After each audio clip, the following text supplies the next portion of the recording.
Hello students, कैसे हैं आप सब लोग। आई होप आप लोग अच्छे होंगे, अच्छे से पढ़ाई कर रहे होंगे। तो अब आपको पता है पढ़ाई अच्छे से कर रहे हो, लेकिन आपको कितना स्कोर करना है और अभी प्रीवियस ईयर में क्या स्कोर रहा है, कितनी रैंक आई है, ठीक है, कितने मार्क्स पे, तो आपको ये थोड़ा पता होगा तो आपको एक आइडिया लग जाएगा कि यार मुझे अगर इतना स्कोर करना है। और अगर आपने ये पता कर लिया कि यार इस कॉलेज में ये रैंक पे आपको ये ब्रांच मिल जाएगी तो और बहुत बढ़िया रहेगा। फिलहाल लेकिन हम इस वीडियो में ये बात करने वाले हैं कि अगर 2023 में और 22 में ऐसा क्या रहा, मतलब रैंक और मार्क्स में क्या रेशियो रहा, तो वो चीज़ थोड़ी सी हम समझ लेते हैं जिससे आपको एक आइडिया लग जाए। ठीक है, तो देखो वीडियो स्टार्ट करते हैं।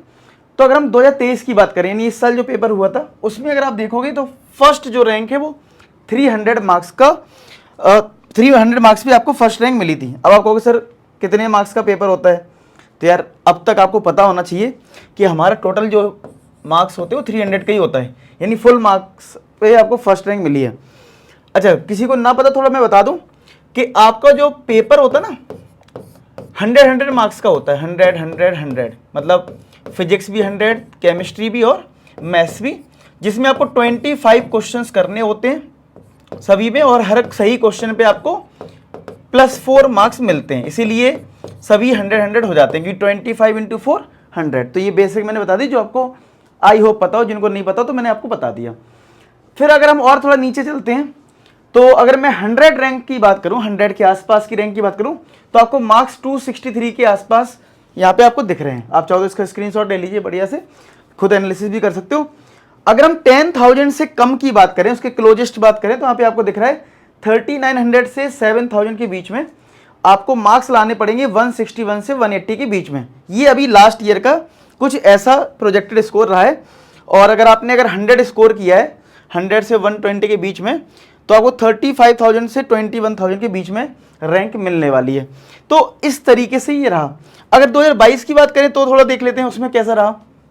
ये 2022 का है, तो यहाँ पे अगर देखें तो आपकी जो रैंक है वो 11 से 20 में जो है वो 288 में 294 के बीच में आपको ये मिल गई है रैंक। अगर मैं 10,000 के आसपास जाता हूं, जैसे यहाँ पे आप देखोगे 7,000 से 10,000 के बीच में, तो यहाँ पे स्कोर है 175 से 180। तो एक आइडिया लगता है कि 180 जो स्कोर है उसी के आसपास, कभी थोड़ा ज़्यादा कभी थोड़ा कम।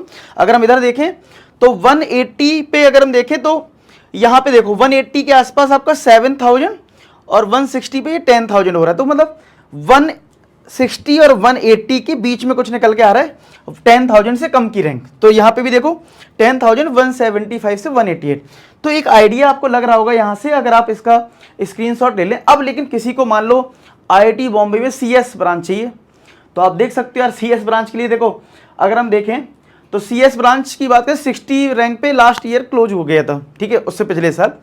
तो अगर हम बात करें तो 60 रैंक तक तो यहाँ हो रहा है, यानी आपको स्कोर करना पड़ेगा 270 से 280 के बीच में अगर आपको अच्छी ब्रांच ही। तो अगर आपको लगता है कि किस कॉलेज में क्या है, तो आप उसको पता करके रखो। मतलब आपको देखो, मैं आपको बता दूं, अगर आपने पता करके नहीं रखा क्या वो कौन सी ब्रांच चाहिए, ये मत सोचो कि आईआईटीज में इतनी सारी सीट्स हैं, हम इतनी रैंक ले आएंगे तो मिल जाएगा। नहीं भाई, आपको पर्टिकुलर कोई आईआईटी चाहिए, उसमें पर्टिकुलर सीट चाहिए, तो बहुत कम रैंक लानी पड़ेगी। तो आपको पता होना चाहिए कि किस कॉलेज में क्या होता है, ठीक है, कितनी रैंक पे क्या मिलता है। तो यार अगर हम बात करें सीएस ब्रांच चाहिए अगर आपको आईआईटी बॉम्बे है, तो आपको ये स्कोर करना पड़ेगा 270 से 280 के बीच में। यहाँ पे भी देख सकते हो आप 44 तक अगर रैंक है तो आपको 280 स्कोर करना है। तो अगर आपको 280 स्कोर करना है तो आपको जो आप चाहते हो, आईआईटी बॉम्बे में बहुत से अच्छे चाहते हैं सीएस ब्रांच मिल जाए तो तब आपको मिल पाएगी, अदरवाइज नहीं मिल पाएगी। तो ये है, अगर आप सेफ खेलना चाहते हो, चलो मेरा 10,000 के आसपास आ जाए, ठीक है, या मेरा 99 परसेंटाइल आ जाए, तो यहाँ पे आपको 180 के आसपास स्कोर करना ही पड़ेगा। अब मैं परसेंटाइल भी आपको दिखाता हूँ इससे और क्लियरिटी आ जाए।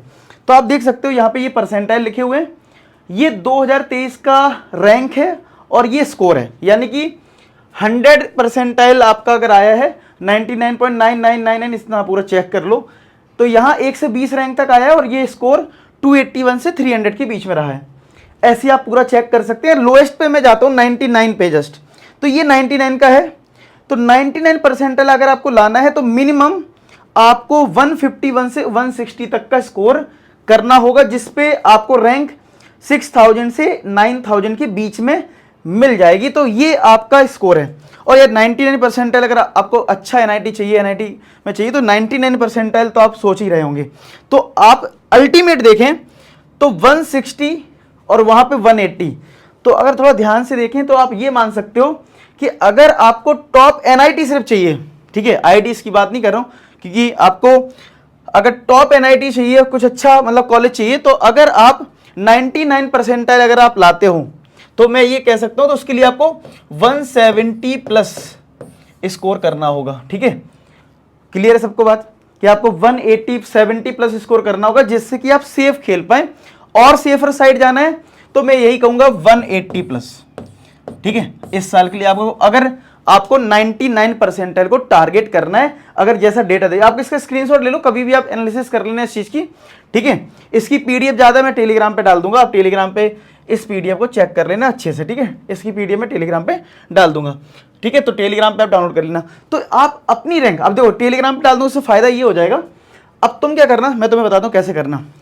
तुम्हें मान लो लगता है मुझे इलेक्ट्रॉनिक्स ब्रांच लेना है, कॉलेज के बारे में चलो आपको नहीं पता, तो कॉलेज की रैंकिंग आप देख सकते हो। ठीक है, मैं वीडियो बना दूंगा आपके लिए, लेकिन आप लोग भी देख सकते हो।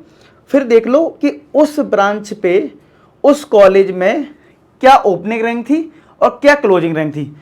फिर उसका स्कोर चेक कर लो यहाँ से कि भाई तुम्हें अगर वो कॉलेज मान लो 1000 के आसपास मिल रहा है तो भैया स्कोर क्या होना चाहिए, 200 की प्लस होना चाहिए। तो ये पहले से पता होगा, तब तो आप टारगेट सेट करोगे कि भैया 300 नंबर है, 100 नंबर यहाँ पे लाने हैं। ठीक है, 100 लाना है, तो आपको क्या करना है, 100 के लिए कितने घंटे पढ़ाई करनी है, और आपकी जो मॉक टेस्ट आपकी कोचिंग्स में हो रहे हैं, जहां भी कर रहे हो आप, उसमें आपका कितना स्कोर आ रहा है, तो ये पता होना चाहिए। क्योंकि अगर आपको 200 प्लस स्कोर ले जाना है तो आप समझ सकते हो कितना ज़्यादा आपको एफर्ट मारना पड़ेगा। ठीक है, अच्छा एक ये चीज़ तो मैंने आपको समझा दी। अगर आप चाहते हो कि जुलाई के लिए मैं आपको एक रोड मैप बना दूं जिसमें आपको क्या क्या पढ़ना है फिलहाल, तो आप लोग कमेंट सेक्शन में लिख देना जेई रोड मैप या जुलाई रोड मैप लिख देना, तो मैं उस रोड मैप पे काम कर लूंगा आपके लिए, और कल ही आपको वीडियो इसका रोड मैप का बना दूंगा। ठीक है, कि भाई कौन कौन सी चैप्टर अभी आप कर लो अच्छे से और कैसे करना है, वो सारी चीज बता दूंगा। फिलहाल ये वीडियो में इतना ही, जिसमें मैंने आपको सारी चीज बता दी कि आप कैसे अपने प्रोजेक्टेड स्कोर को बना सकते हो और अच्छा स्कोर कर सकते हो। ठीक है, और एक लास्ट चीज मैं आपको और बता दूं, मैंने ये जून से नवंबर तक का एक रोड मैप दे रखा है, इसको भी आप यूज कर सकते हो, जिसमें आपको सारे चैप्टर बता रखे हैं किस मंथ में क्या करना है, और मैंने एक 7 डेज का चैलेंज भी दे रखा है आपको, वो भी आप यूज कर सकते हो। इन दोनों की वीडियो आपको लिंक डिस्क्रिप्शन में मिल जाएगी। ठीक है, इस वीडियो में इतना ही, मिलते हैं नेक्स्ट वीडियो में, तब तक अपना ख्याल रखें।